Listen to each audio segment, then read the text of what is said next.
17 წლის იყავი, როდესაც მოგიწია ბრიტანეთში წასვლა. ხო, 17 წლის ვიყავი, როდესაც რაგბის კავშირმა გამიშვა გაცვლითი პროგრამით ესე რაგბის ათამაშო და ასევე სასწავლებლად. და იყო ერთ-ერთი ყველაზე რთული პერიოდი ცხოვრების. კი, ნამდვილად. ისე მოხდა, რომ ინგლისურის გამოცდა ვერ ჩავაბარე დამაკმაყოფილებელ ქულაზე და ენა არ იცოდი კარგად? ენა ვიცოდი ნორმალურად, მაგრამ იმდენად კარგად არ არო, ეხა იქ წავსულიყავი და უნივერსიტეტში კი არა და კოლეჯში მესწავლა და მაღალი იყო სტანდარტი, ეგრე კარგად არ ვიცოდი.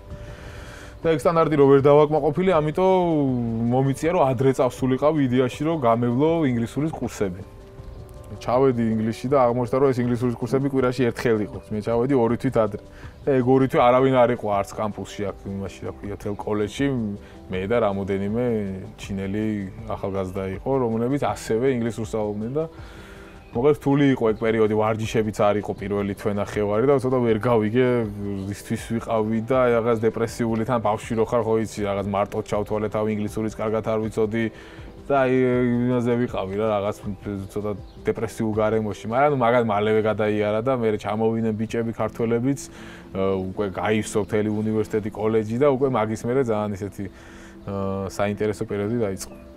ვიცი რა მომეწონა ამ აბავში? რომ იქ შენს ხელში აღმოჩნდა მარტოობის ასიც. ეგ რა ხო ბედის ირონია რა არის. რომ მოდიოდი რა ჩემო წიგნი გამომატანა რა ასე ფიქრებდა ეხა რომ მე ეგეთ გარემოში მოხდებოდი, ნუ კაი წიგნი რაც იყო, წაიკითხა, კაი. წამოვიღეთ რომ ჩავედი ინგლისში, ამოვიღე ჩანთიდან ეს წიგნი და მარტოობის 100 წელი და აი ბედის ირონია. წაიკითხე ბოლომდე. კი, წავიკითხე, რა სხვა რა მქონდა საქმე. ხო, თან ისეთია, რომ ძიმეა, მაგრამ კარგია, რაღაცებს შეიძლება სუბკად შეგახედოს მე რა ბრიტანეთში ვერ გააგრძელე სწავლა, გინანია როდესმე? ხო, პირველი წელი კოლეჯის დავხურე და მეორე წელი უკვე როცა 3 წლიანი ციკლი უნდა დამეწყო უნივერსიტეტის, ნუ ვეღარ დავრჩი ფიზიკურად, იმიტომ რომ ანაზღაურება არ მქონდა და წარმოიდგინეთ ეხლა რა რთული იქნებოდა საქართველოსთან ჩემი იქრჩენა, ფაქტობრივად შეუძლებელი ხარ. ჩემი ოჯახის ხო, ნუ კურსის ერთ-ერთი ყველაზე უძვირესი ქვეყანა. ჩემი ოჯახისთვის შეუძლებელი იქნებოდა და იქაც უკვე რაც იყო გუნდი იმათმაც მითხრეს რომ ერთი წელი ზარჩიო და მე შევხედავთ როგორ იქნება რა იქნებაო და მანდაც უკვე ეგეთი რამე რომ მითხრეს მივხვდი რომ მაინდა-მაინც თავს არ იკლავდნენ ეხა ჩემი დატოვები და შეიძლება და ერთი წელი დარჩენილიყავი რაღა გაჭირვებაში მეწვალა ასე შემდეგ და მაინც არ დავეტოვებინე ასე რომ გადავწყვიტე რომ წავსულიყავი საფრანგეთში საერთოდ მქონდა უკვე შემოთავაზება გადავედი საფრანგეთში და ნუ მაგიდან დაიწყო ჩემი ფრანგული კარიერა.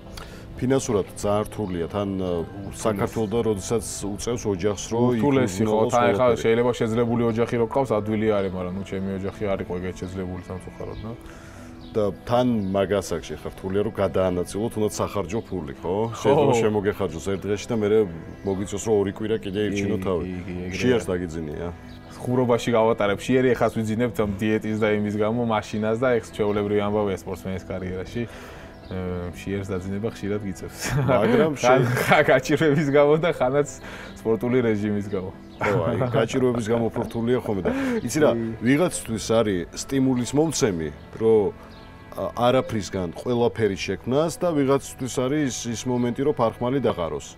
ხო, აი ეს იყოს ხელის შემშლელი ფაქტორი. შენ თან როგორ მოქმედებდა? ჩემთვის იმედი მაქვს, რომ უფრო სამოტივაციო იყო და ჩემ თავს ლაპარაკი ცოტა უფერხული არის, მაგრამ მე ფაქტია. ფაქტია, სამოტივაციო იყო. მაგრამ ზოგადად ჯერა რომ გაჭირვებიდან წამოსული ადამიანები უფრო დიდ წარმატებას აღწევენ, ვიდრე ფუფუნებიდან წამოსული. მე იმას არ ვიძახი, რომ არსებობენ ერთეულები, ვინც ფუფუნებიდან წამოსულების აღწევენ წარმატებას, რაზეა ლაპარაკი, მაგრამ ხშირად გვითხოვს უბრალოდ ხოლმე რომ აი ვიღაცა რომ წარმატებას ვერ მიაღწევს და აუ ამას აი გაჭირვება დააკდა, შიმშილი დააკდა, ეგეთი რამე მოისმენთ რა.